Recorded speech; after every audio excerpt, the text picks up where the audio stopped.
This space program, as you know, is important to America, and we are all here today to stand together and send a message to the President. As the Senator said, the President has made a proposal. We think it is unacceptable, and we think that there are things that need to be included.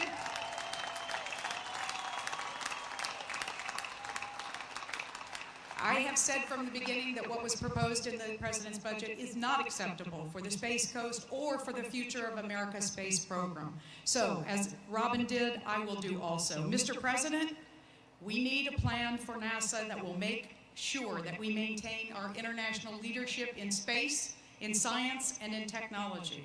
We need a plan that will maximize the investment that we've already made in the Constellation program and in the space station so that we can have access to service and support it through shuttles, which we can continue to do, and also that we can take what is useful in the Constellation program and maximize it for future space exploration. We need a plan.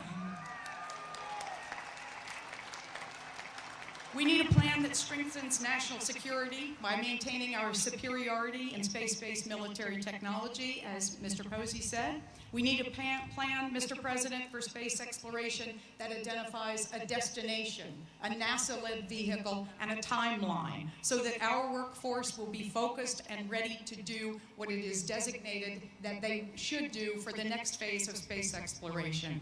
We need a plan that will inspire the next generation, not moving the chairs around on the deck of the Titanic, but a real plan that will inspire generations to come to be astronauts, engineers, scientists, mathematicians. And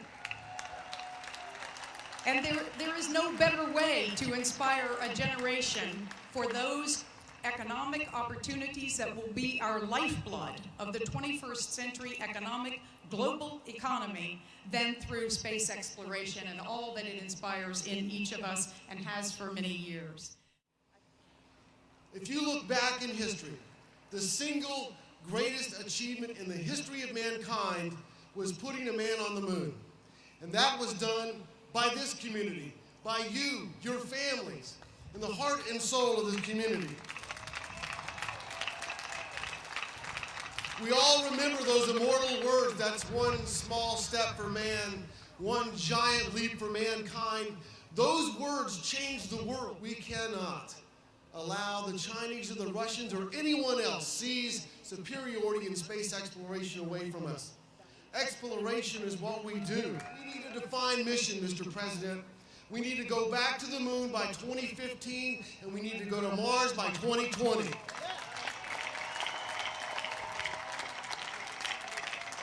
And doing this is about far more than national pride, as you've heard.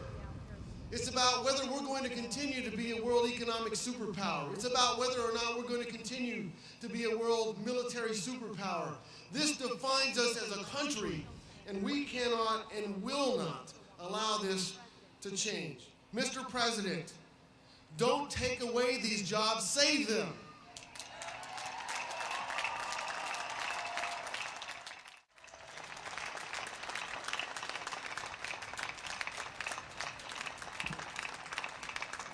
Thank you so much. I am honored to be here, and standing behind me are your representatives and senators who represent you in our state capitol. Steve Christofouli, Thad Altman, Ralph Popple, John Tobias, Rich Workman, Debbie Mayfield, Sandy Adams are all here today with a unanimous voice. Do you want to rely on the Russians to go into space? No! Do you want to lose the space industry to other states and other nations? No! And do you want the president to change his mind? Yeah! Again? Yeah! All of our elected representatives who are saying that we need to move forward with commercial spaceflight capability, but not at the expense of NASA. We need to keep our space shuttles flying.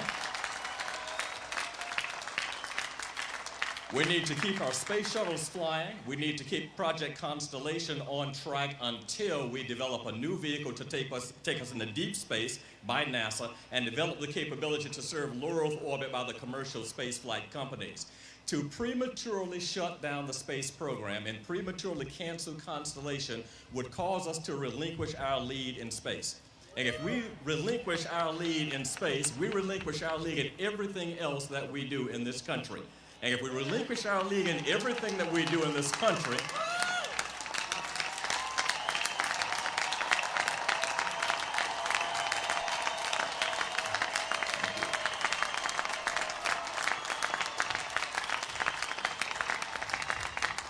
if we give up our leadership in science, technology, and engineering in this country, we give up our leadership in the world. And ladies and gentlemen, make no mistake about it, we live in a world where leadership is very important.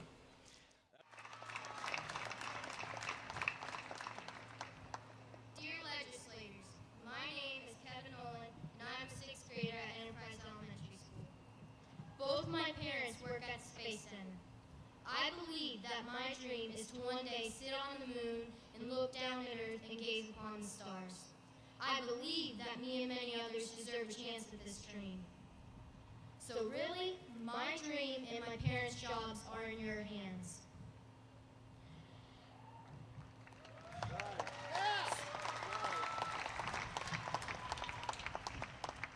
So please keep your promise and keep mine and many others' dreams alive. I was at the space rally that recently happened, and that proves even more how much I care. Don't you remember when you were a kid sitting on your grandfather's shoulders, telling him your dreams, just as I tell my father mine?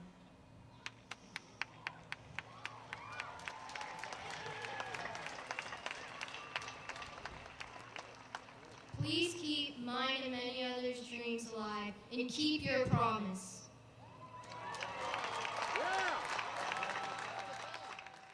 Mr. President, fly the shuttle until we have a viable alternative. Fly the shuttle until new technology can be developed. Fly the shuttle so that we don't depend on the Russians to fly our American astronauts into space.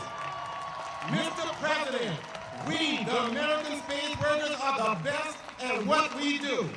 We are up to the challenge. Keep us flying. Thank you very much.